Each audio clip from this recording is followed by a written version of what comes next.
Shalom, selamat pagi semuanya. Bersyukur, berterima kasih pada Tuhan.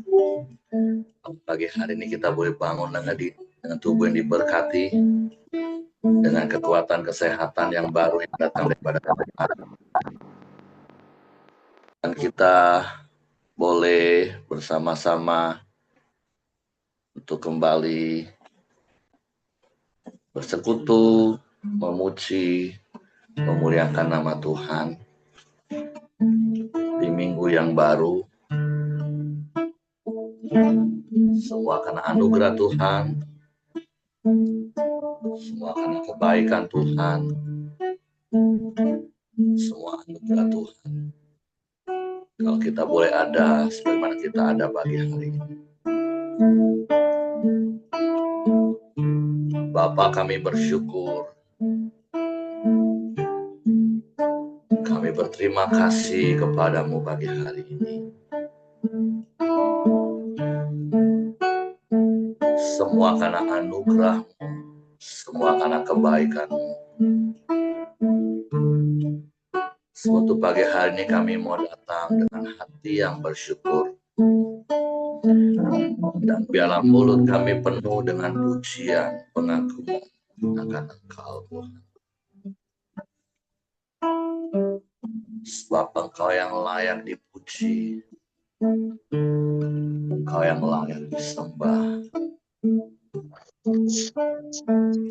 Kami tak takut, kami tak gentar menghadapi hari-hari kami. Sebab ada Engkau setia yang menyertai hidup kami.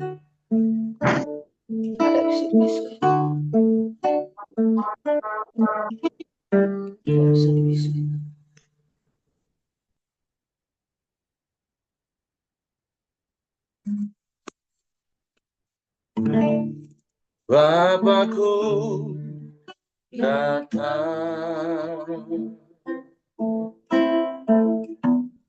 menyembah di sini, ku percayakan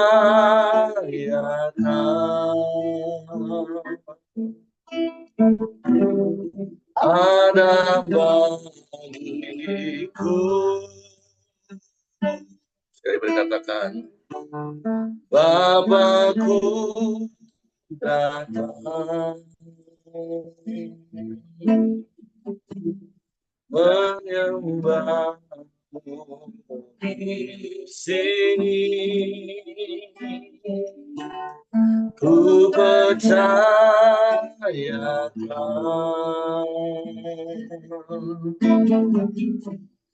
ada bagiku.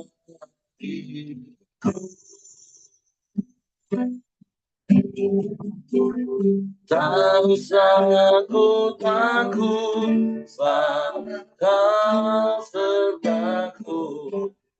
Tak usah aku bimbang, Kau di dalamku. Tak usah aku cemas, Kau menghiburku.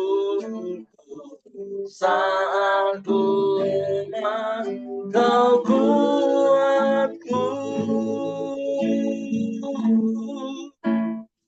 Ku nyanyi haleluya,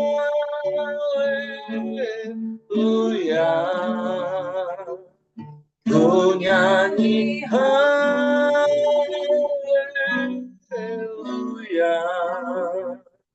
Sungguh Kau hebat, ajaib perkasa, berbuat jago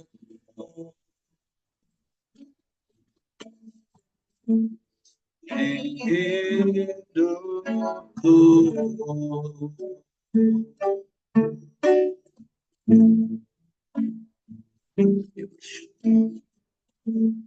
Bapakku datang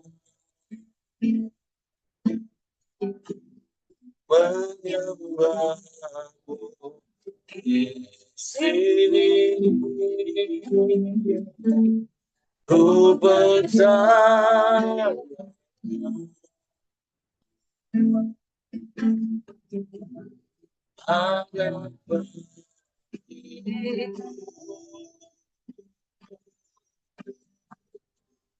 Tak usah ku takut, sebab Kau sertaku. Tak usah ku bimbang, Kau di dalamku. Tak usah ku cemas, Kau menghibur. Saat ku lemah, Kau ku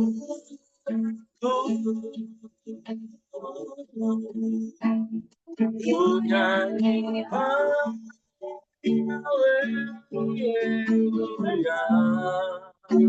ku nyanyi haleluya. Sungguh Kau hebat, ajaib perkasa, berbuat baru. Ku nyanyi haleluya, ku nyanyi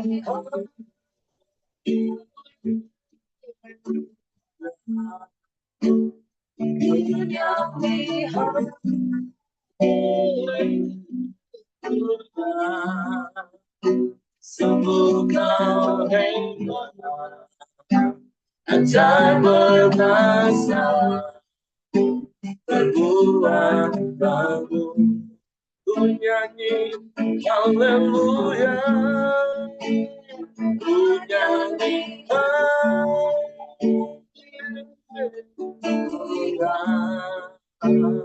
ku nyanyi haleluya.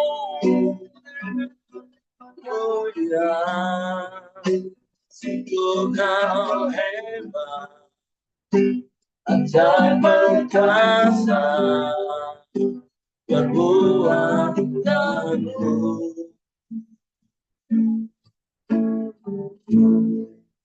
Hidupku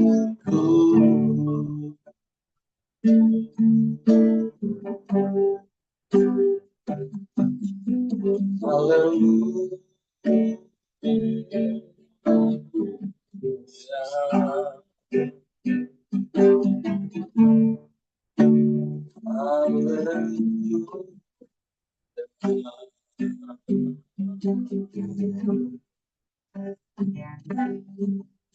kami menyembah,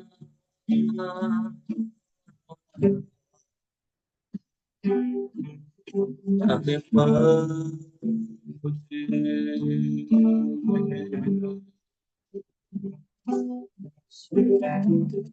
Bapa, kami datang padamu,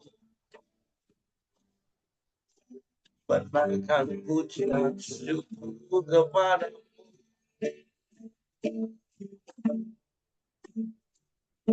Sebab Kau layak dipuji,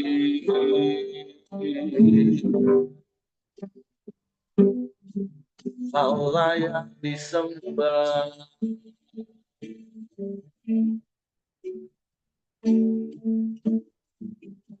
Kau layak ditinggikan, diagungkan selamanya. Pujilah nama, pujilah nama,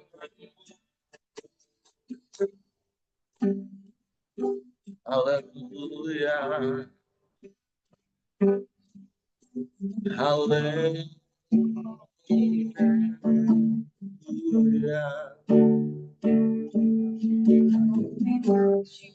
Pujilah namamu Tuhan, puji.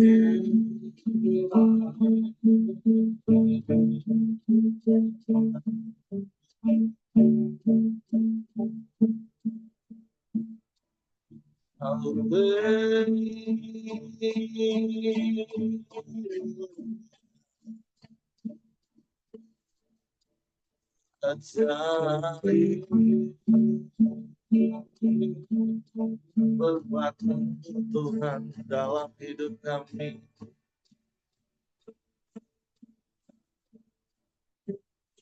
Sebab Engkaulah segalanya bagi kami.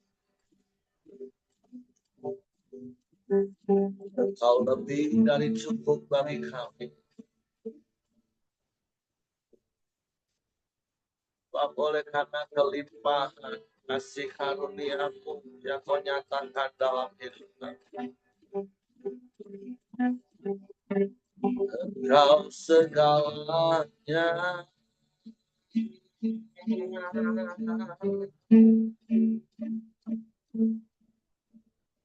Engkau segalanya.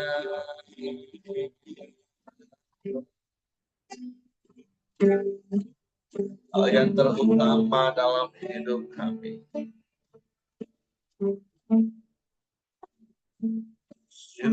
Syukur bagimu.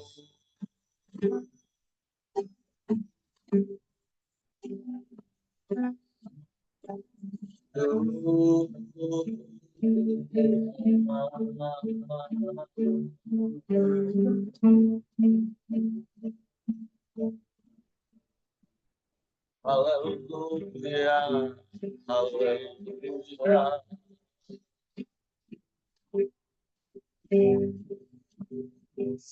Hari puji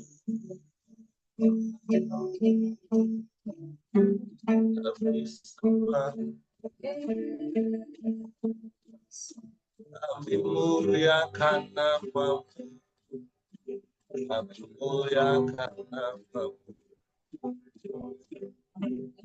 Ya,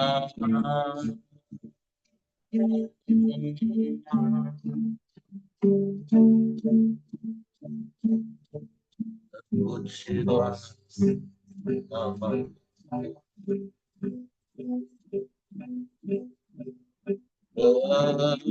Mulialah Engkau di atas segalanya. Kami bangga punya Allah yang seperti-Mu. Kami bangga punya Bapa yang seperti-Mu. Engkau Bapa yang begitu mengasihi kami. Kasih-Mu ajaib, kasih-Mu sempurna dalam hidup kami.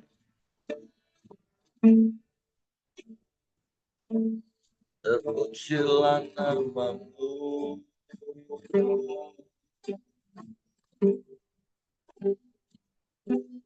Terpujilah nama-Mu. Kami menyembah, kami memuji.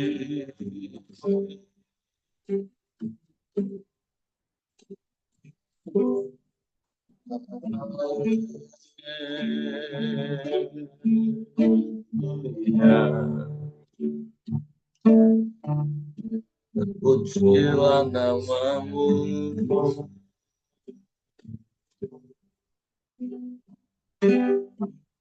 Terpuji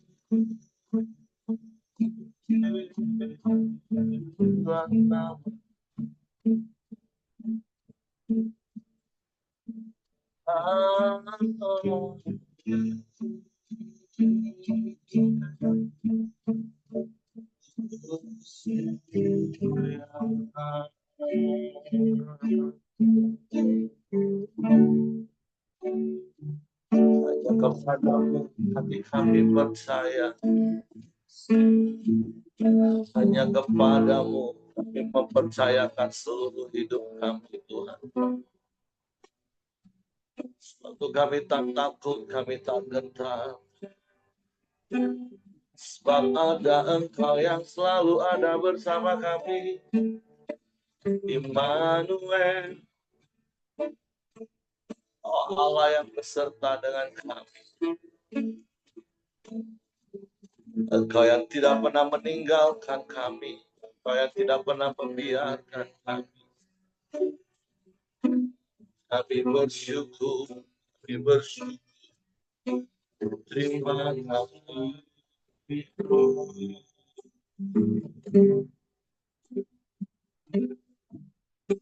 Terima kasih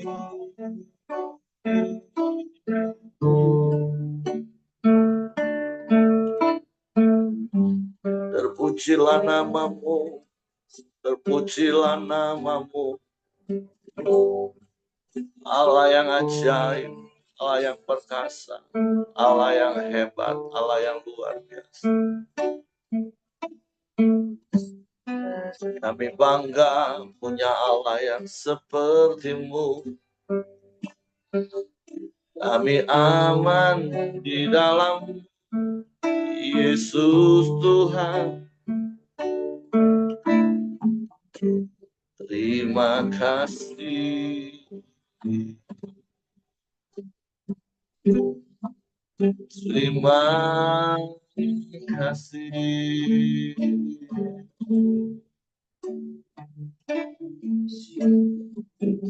Ajaib Tuhan.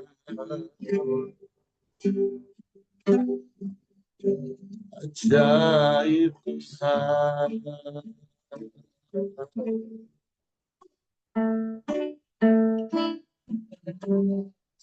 Pujilah namamu, ya Allah. Terpujilah namamu, Yesus Tuhan.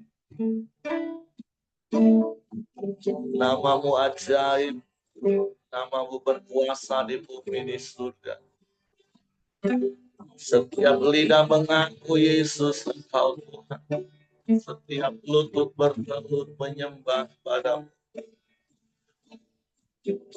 Sebab Kau Allah yang kekal, yang tak berubah dulu sekarang bahkan sampai selamanya.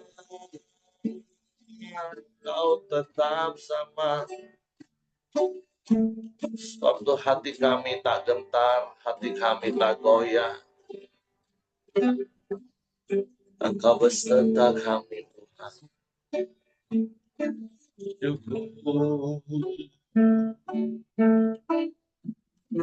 Terpujilah namamu, terpujilah namamu, terpujilah namamu. Haleluya.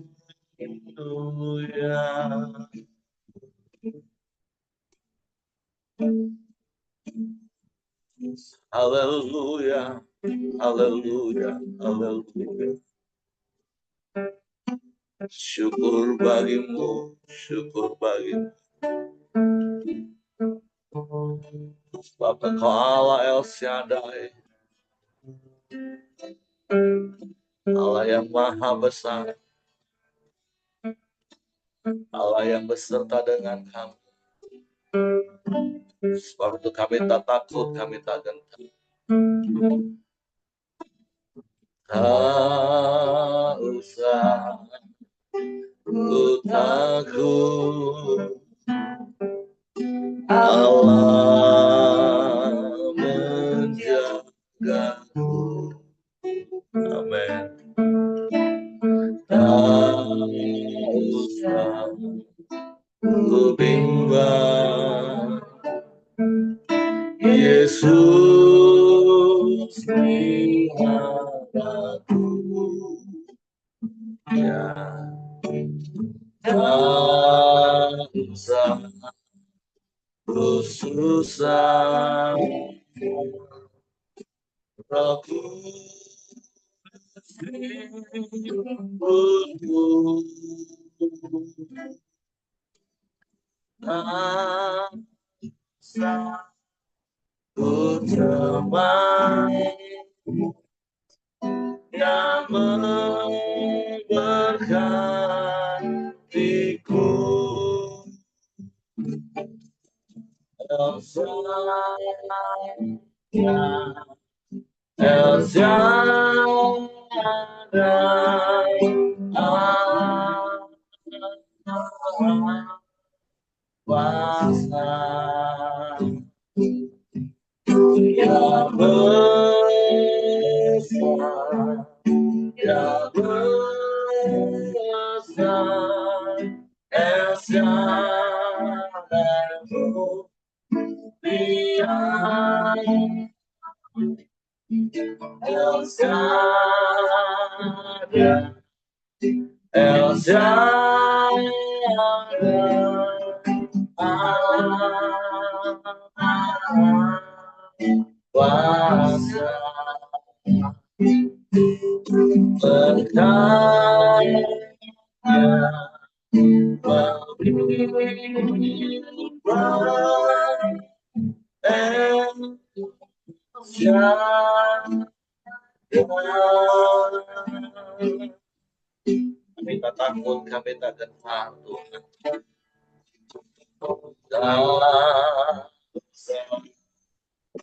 Tuhanku, Allah menjagamu,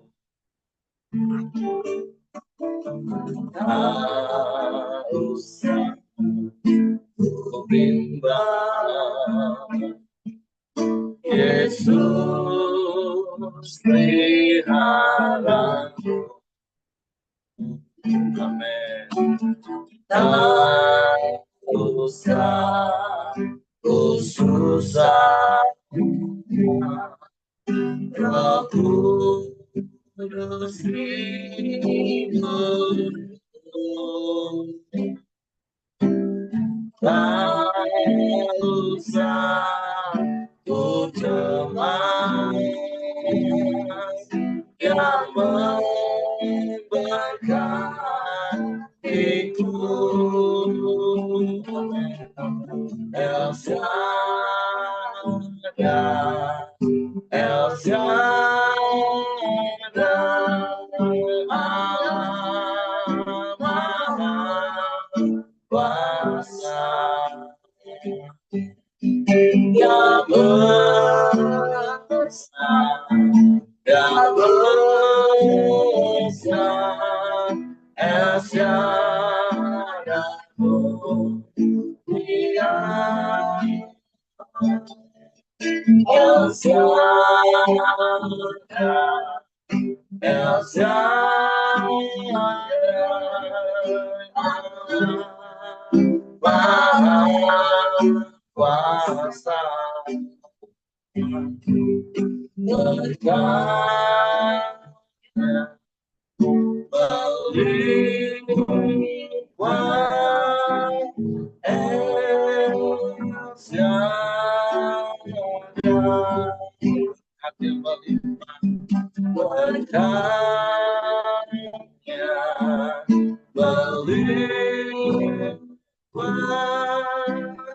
El Shaddai, berkatnya melimpah.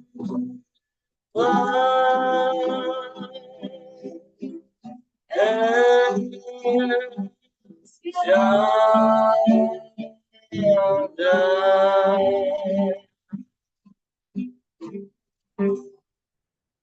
Sungguh kami tak takut, kami tak gentar menjalani hari-hari kami. Sebab ada Engkau Allah El Shaddai, Allah yang maha besar, beserta dengan kami.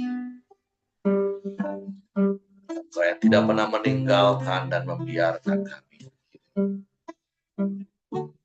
tapi Engkau yang selalu ada dan bertindak bagi kami. Engkau yang memberkati kami. Sebab kami mau terus tinggal di dalam, biarlah firman-Mu di dalam kami. Sebab pagi hari ini kami siapkan hati kami lagi hanya untuk firman. Roh Kudus, tolong kami untuk mengerti dan memahami firman, sehingga kami percaya firman dan melakukannya dalam hidup. Kami sambut firman-Mu pagi ini dalam nama Yesus. Haleluya. Amin.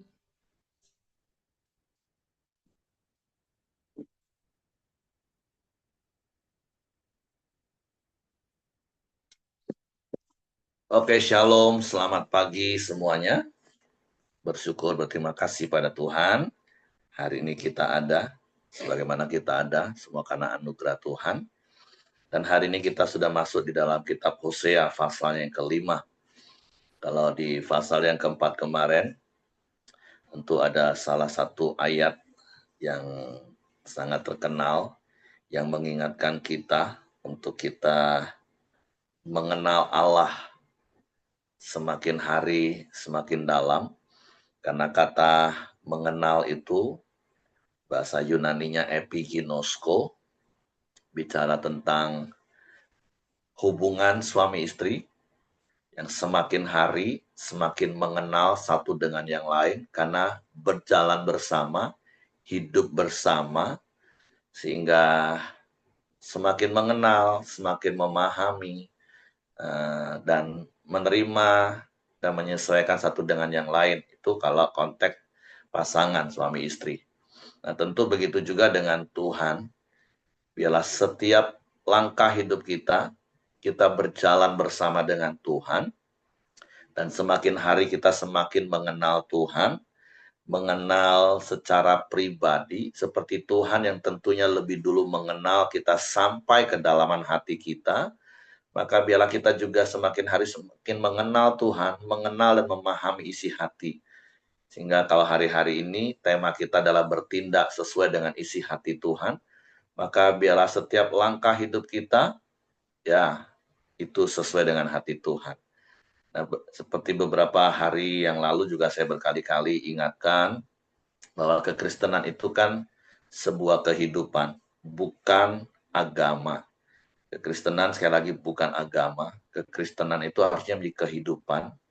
Makanya kalau kemarin di acara Ultah, Pelita yang ke-21, khususnya ibadah 1-2, kita menggunakan tema Journey of Faith. Kaosnya masih saya pakai. Terus growing together in grace. Jadi ya, di dalam perjalanan iman kita terus bertumbuh bersama-sama di dalam kasih karunia Tuhan. Karena tentulah setiap kita memiliki pertumbuhan yang berbeda, dan pertumbuhan iman yang berbeda ini saya mau kasih tahu, bukan berdasarkan lama atau sebentarnya kita ikut Tuhan.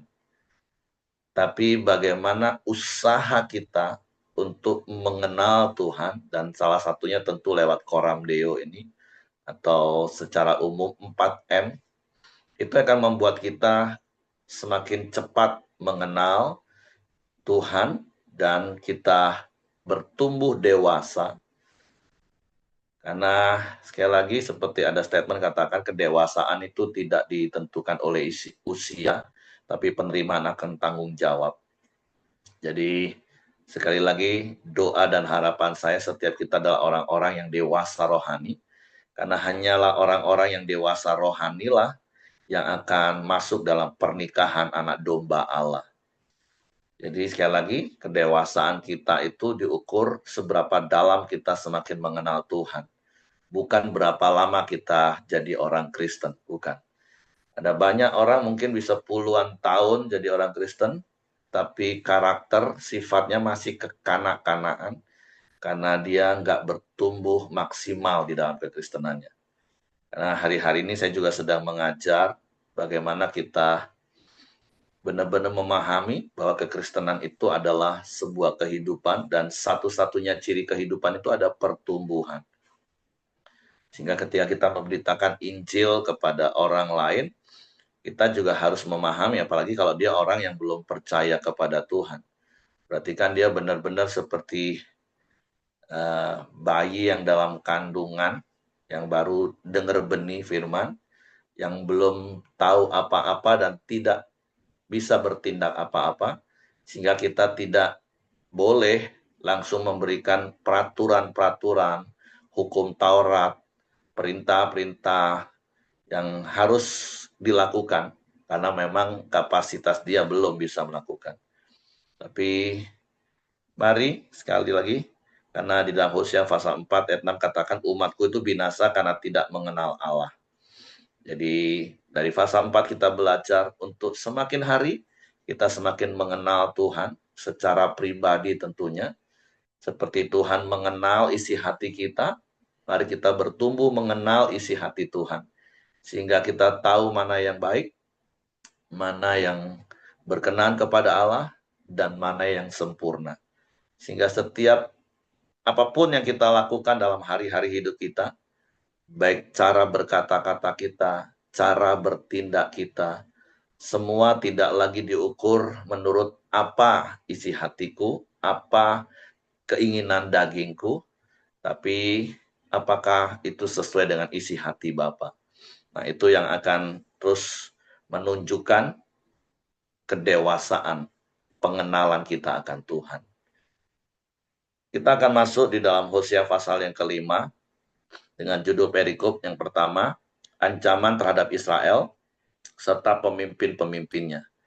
Dengarlah ini, hai para imam, perhatikanlah, hai kaum Israel, dan pasanglah telinga, hai keluarga raja. Sebab mengenai kamulah penghukuman itu, karena kamu telah menjadi perangkap bagi Mispa, dan jaring yang dikembangkan di atas gunung Tabor, dan lobang yang dikeruk di lembah Sitim.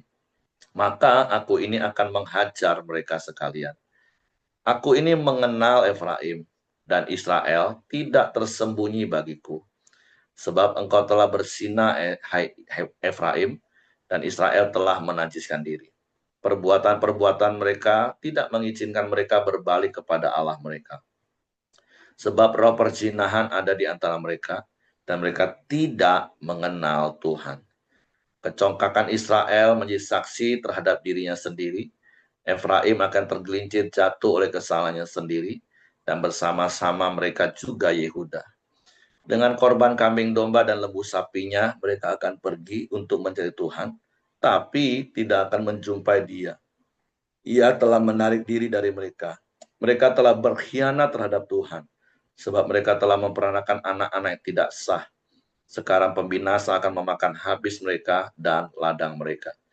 Jadi kembali, tadi dikatakan, Tuhan tuh mengenal kita. Tuhan mengenal Efraim. Israel tuh nggak tersembunyi. Tapi masalahnya dari Israelnya sendiri yang tidak mempunyai pengenalan akan Tuhan. Tidak bertumbuh dalam pengenalan akan Tuhan. Sehingga seperti tadi di awal saya katakan, kalaupun ada orang Kristen, sekalipun dia sudah berpuluh-puluh tahun jadi orang Kristen, tapi kalau dia nggak bertumbuh di dalam pengenalan akan Tuhan, ya dia akan tetap menjadi orang yang kekanak-kanaan. Ya Bapak Ibu kan tahu sifat kekanak-kanaan. Memang di satu sisi Yesus pernah katakan, jadilah seperti anak-anak, bukan kekanak-kanaan. Karena kekanak-kanaan itu lebih kepada sifatnya. Tapi kalau anak-anak, yaitu usia anak-anak dengan segala kelucuan, mungkin ada hal yang ditekankan kalau berkaitan dengan ayat itu, yaitu anak-anak itu mudah mengampuni. Kan seperti Bapak Ibu pernah lihat anak-anak sebentar berantem, sebentar baikan lagi. Sebentar berantem, sebentar baikan lagi. Ya, tetapi kalau kekanak-kanaan, nah itu yang bahaya.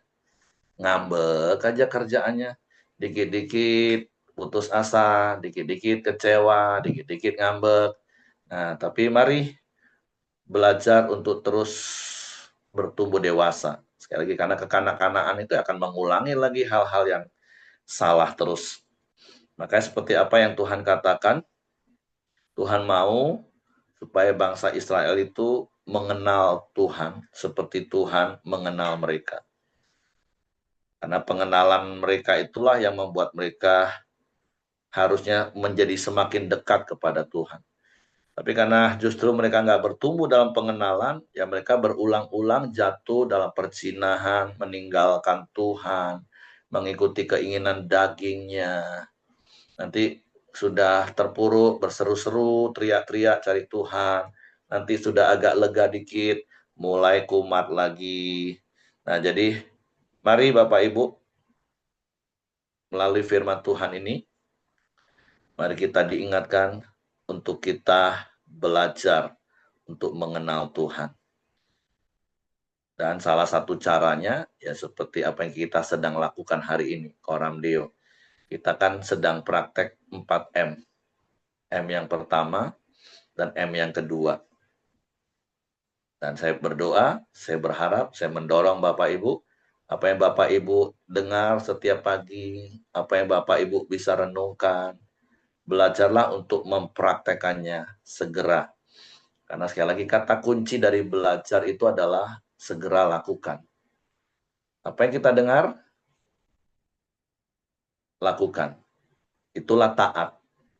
Jadi kalau mau taat, ya apa yang kita dengar, lakukan. Hari ini Tuhan ingatkan kita untuk belajar mengenal Dia semakin dalam lewat Koram Deo, lewat 4M, saat teduh pribadi. Ya lakukan dalam hidup kita. Karena sekali lagi berkali-kali juga saya katakan, akan beda sekali kalau kami ngobrol, konseling, urusin persoalan antara orang yang suka firman dan yang nggak pernah baca firman. Itu udah beda banget Bapak Ibu. Rasanya kalau ngomong dengan orang yang nggak suka baca firman, menjadi bukan gaya hidupnya 4M, itu rasanya aduh kayak bentur tembok, batu yang keras, ngeyel, ngotot, pembenaran diri sendiri terus yang muncul. Tapi kalau ngobrol dengan orang yang udah membangun gaya hidupnya 4M, saat teduh, merenungkan firman, melakukan firman, mereka tuh cepat sadar ketika dinasehati firman. Karena pada dasarnya di hati mereka kan ada firman. Mereka cuma berkecamuk di alam sadarnya dengan apa yang dilihat, didengar, dialami, dirasakan. Tapi ketika diingatkan lagi firman, firman itu kembali memerdekakan. Nah, tapi kalau orang yang di sininya nggak ada firman, di hatinya nggak ada firman, syukur-syukur di sini sesekali dinasehati, tapi balik-balik respon otomatisnya itu yang menentukan. Jadi, mari Bapak Ibu, jadilah pribadi yang praktek 4M, sehingga hidupmu dikendalikan oleh firman Tuhan, oleh kuasa Roh Kudus yang ada dalam hidup kita, dan itu akan membuat kita semakin mengenal Tuhan. Dan tentulah kalau kita hidup sesuai dengan firman, kita berjalan di dalam jalan-jalan kebenaran firman Tuhan, ya kita akan menikmati hal-hal yang baik yang Tuhan janjikan melalui firman-Nya. Jadi di perikop yang pertama, ya kita belajar untuk kita mengenal. Karena kalau dari judul perikopnya, jangan sampai ancaman terhadap Israel serta pemimpinnya itu tertimpa kepada kita, ya karena kita berlaku sama seperti mereka, yaitu tidak mau mengenal Tuhan, tapi hanya mengikuti kedegilan hati dan keinginan dagingnya. Nah, itu hal yang pertama dari perikop yang pertama. Kita masuk pada perikop yang kedua. Israel mencari pertolongan di mana-mana, tetapi sia-sia. Tiuplah sangkakala di Gibea dan nafiri di Rama. Berteriaklah di Bet Awen, gemetarlah hai Binyamin. Efraim akan menjadi tandus pada hari penghukuman. Mengenai suku-suku Israel, aku memberitahu apa yang pasti. Para pemuka Yehuda adalah seperti orang-orang yang menggeser batas. Ke atas mereka akan kucurahkan gemasku seperti air. Efraim tertindas, diremukan oleh hukuman. Sebab ia berkeras untuk berjalan mengikuti kesia-siaan. Sebab itu aku ini akan seperti ngengat bagi Efraim dan seperti belatung bagi kaum Yehuda. Ketika Efraim melihat penyakitnya dan Yehuda melihat bisulnya, maka pergilah Efraim ke Asyur dan mengutus orang kepada Raja Agung. Tetapi ia pun tidak dapat menyembuhkan kamu dan tidak dapat melenyapkan bisul itu daripadamu. Sebab aku ini seperti singa bagi Efraim dan seperti singa muda bagi kaum Yehuda. Aku ini akan menerkam lalu pergi. Aku akan membawa lari dan tidak ada yang melepaskan. Ya, jadi sekali lagi di perikop yang kedua, ini juga menjadi peringatan bagi kita. Biarlah pertolongan kita itu datangnya hanya dari Tuhan. Karena ada ayat yang katakan kalau Tuhan yang membuka jalan, gak akan ada yang bisa menutup. Tapi kalau Tuhan yang menutup jalan, gak ada satupun kuasa yang sanggup untuk membukanya. Mencari pertolongan kepada manusia itu sia-sia. Walaupun bukan berarti terus kita nggak butuh sesama manusia. Karena pertolongan dari Tuhan itu juga seringkali menggunakan manusia. Orang-orang yang ada di sekeliling kita. Jadi jangan salah paham. Bukan berarti kita nggak boleh mencari pertolongan kepada manusia. Bukan berarti terus Tuhan secara mujizat terus, supranatural. Enggak seperti itu. Ini kan bicara tentang sikap hatinya Bapak Ibu. Kalau Bapak Ibu masih ingat di kitab Yeremia pasal yang ke-17 ayat 5, 6, firman Tuhan katakan, janganlah mengandalkan manusia. Tapi mari seperti ayatnya yang ke-7 dan 8, percayalah, berharaplah, dan andalkanlah Tuhan. Ini sikap hati kita. Sehingga ada apa-apa, maka yang pertama-tama itu harusnya Tuhan. Jadi Tuhan itu bukan seperti ban serep. Kalau sudah kepepet, baru ingat, baru dipakai. Tapi jadikan Tuhan itu yang terutama dalam hidup kita. Jadi apa-apa langsung segera ingat Tuhan.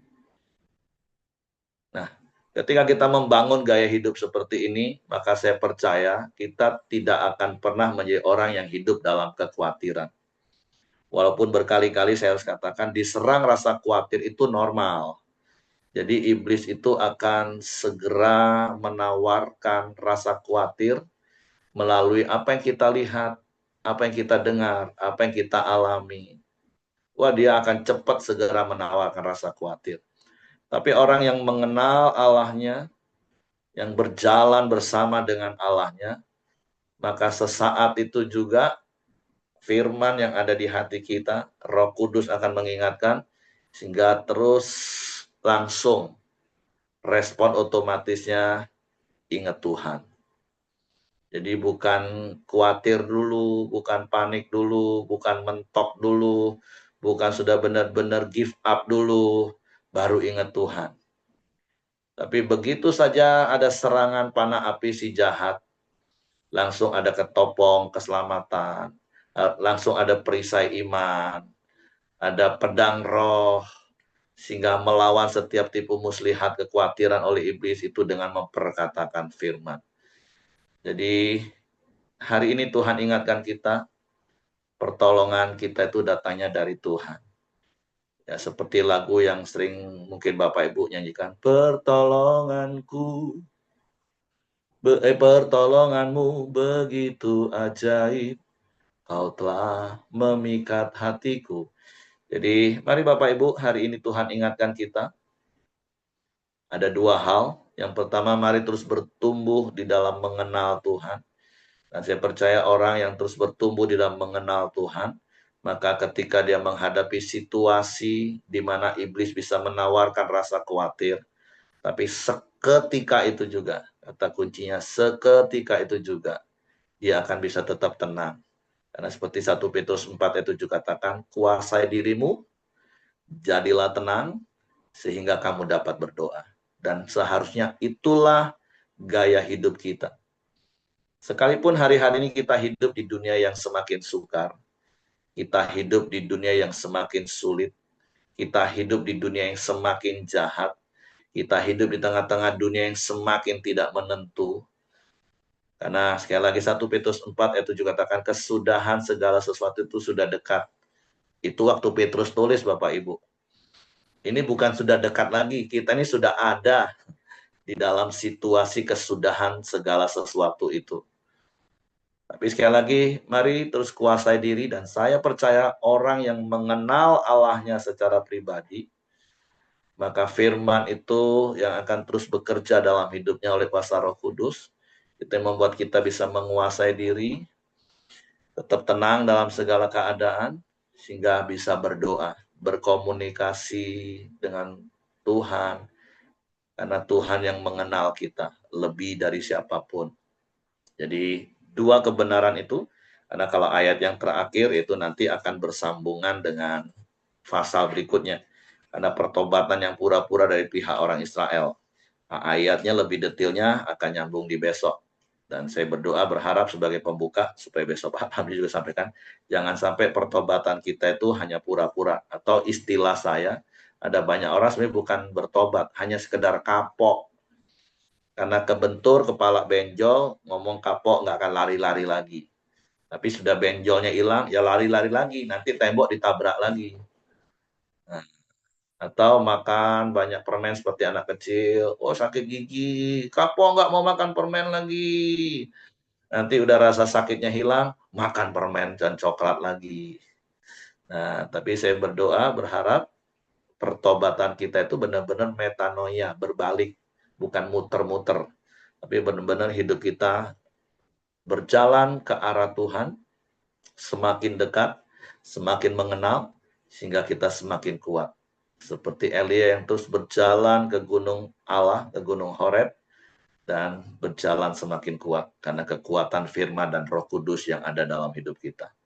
Oke, itu saja yang saya sampaikan pagi hari ini. Silakan kalau ada di antara Bapak Ibu yang mau menambahkan apa yang didapat, saya serahkan kembali kepada Hengki.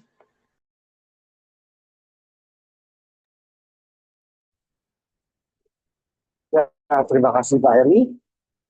Mari kita masuk dalam doa kita di pagi hari ini. Bapak yang baik, kami bersyukur buat kebaikan-Mu ya Tuhan. Terima kasih buat pagi hari yang indah ini ya Tuhan. Setiap kami bisa terus datang ke hadapan-Mu ya Tuhan. Terima kasih buat kebenaran firman-Mu ya Bapa, yang terus mengingatkan kami, yang terus mengajar kami ya Tuhan, supaya kami bertumbuh untuk mengenal Engkau ya Bapa. Dan apa yang kami lakukan, biarlah itu yang menjadi kehendak-Mu ya Tuhan. Terima kasih ya Bapa, dan juga Tuhan juga mengingatkan kami ya Tuhan. Kalau pertolongan kami hanya dari Engkau ya Tuhan. Engkau satu-satunya pengharapan kami ya Bapa. Engkau prioritas kami dalam hidup kami ya Tuhan. Kami mau sungguh-sungguh hidup di dalam Engkau ya Tuhan. Kami mau sungguh-sungguh terus mengalami Engkau ya Tuhan. Terima kasih ya Bapa buat kebenaran firman-Mu pagi hari ini ya Tuhan. Dan juga buat Pak Heri yang telah menyampaikan kebenaran-Mu, Tuhan juga berikan kesehatan, kekuatan, dan perlindungan ya Bapa. Tuhan juga terus taruh hikmat-Mu atas Pak Heri ya Tuhan. Dan juga Tuhan berkati istri dan juga anak-anaknya dimanapun mereka berada ya Tuhan. Terima kasih ya Bapa. Kami juga berdoa buat Pak Ongko Wijaya ya Tuhan. Biarlah Tuhan juga terus memberikan dia kesehatan, kekuatan yang terbaik ya Bapa. Setiap organ-organ tubuhnya Tuhan juga pulihkan di dalam nama Tuhan Yesus ya Tuhan. Kami serahkan Pak Ongko Wijaya ke bawah tangan kuasa-Mu ya Bapa. Kami juga berdoa buat Ibu Dorcas ya Tuhan. Biarlah Tuhan juga memberikan kekuatan, pemulihan, kesembuhan yang daripada Engkau ya Tuhan. Terima kasih ya Tuhan. Biarlah sel-sel Ibu Dorcas boleh pulih, boleh sembuh di dalam nama Tuhan Yesus ya Tuhan. Kami juga berdoa buat anak dan juga orang tua Ibu Dorcas. Tuhan juga berkati ya Bapak. Dan juga setiap kami yang hadir di pagi hari ini ya Tuhan. Baik istri kami, suami kami, anak-anak kami, menantu, cucu kami. Tuhan juga berkati semua ya Bapak. Tuhan berkati keluarga kami. Tuhan terus ada di tengah-tengah keluarga ini ya Tuhan. Terima kasih ya Bapak. Dan juga apapun usaha pekerjaan kami, Tuhan juga berkati ya Bapak. Tuhan, kami juga terus berdoa buat bangsa dan negara kami Indonesia. Tuhan terus bawa bangsa ini hari demi hari lebih baik, perekonomian yang baik, memberikan keamanan yang baik ya Tuhan. Dan roda pemerintahan boleh berjalan dengan baik ya Bapak. Terima kasih ya Tuhan, kami serahkan bangsa kami Indonesia dan juga pemerintahannya ke bawah tangan kuasa-Mu ya Bapak. Mari kita masuk dalam doa Bapa kami. Bapa kami yang di surga, dikuduskanlah nama-Mu, datanglah kerajaan-Mu, jadilah kehendak-Mu di bumi seperti di surga. Berikanlah kami pada hari ini makanan kami yang secukupnya, dan ampunilah kami akan kesalahan kami seperti kami juga mengampuni orang yang bersalah kepada kami. Dan janganlah membawa kami ke dalam pencobaan, tapi lepaskanlah kami daripada yang jahat. Karena Engkaulah punya kerajaan dan kuasa dan kemuliaan sampai selama-lamanya. Amin. Silakan Pak Heri. Bapa, kami serahkan hidup kami, roh jiwa tubuh kami ke dalam tangan kasih-Mu sepanjang hari ini. Tutup bungkus yang kuasa darah Yesus, malaikat naga tempat tinggal kami, menyertai keluar masuk kami dalam seluruh aktivitas kami, dan biarlah sepanjang hari ini hidup kami memuliakan nama-Mu, melalui apa yang kami lakukan, apa yang kami kerjakan. Terpujilah nama-Mu, dan biarlah kasih karunia Bapa, damai sejahtera dari Yesus Kristus, serta pimpinan persekutuan Allah Roh Kudus, menyertai kita sekalian mulai hari ini sampai Maranatha, dia Yesus datang kali yang kedua. Di dalam berkat nama Tuhan Yesus Kristus. Haleluya. Amin. Oke, semangat pagi, selamat beraktivitas. Tuhan memberkati.